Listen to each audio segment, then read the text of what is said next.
បើសិនជាយើងចេះគ្រប់គ្រងលុយបានល្អទោះបីប្រាក់ខែតិចឬច្រើនក៏យើងអាច control នៅជីវិតរបស់យើងបានដែរ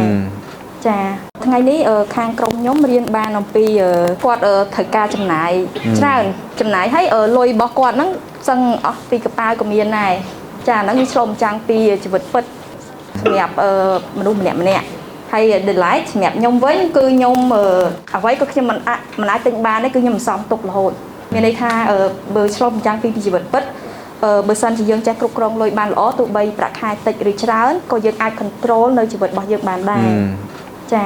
សម្រាប់បងប្អូនដែលចង់ស្វែងយល់អំពីចំណេះដឹងកសាងទ្រព្យចំណេះដឹងផ្នែកវិនិយោគនិងអាជីវកម្មជួបជាមួយនឹង Master Campus ដោយផ្ទាល់បងប្អូនអាចចូលរួមកម្មវិធី K-Flow Program ដែលរៀបចំឡើងដោយ K-Flow Club Cambodia ជារៀងរាល់ខែបងប្អូនកុំភ្លេចណាចូលរួមជាមួយនឹង K-Flow Club Cambodia យើងផ្ដល់នូវចំណេះដឹងដោយបរិសុទ្ធសម្រាប់ព័ត៌មានលម្អិតបងប្អូនអាច comment នៅខាងក្រោមឬក៏តាក់ទងមកក្រុមការងាររបស់យើងបានអរគុណច្រើន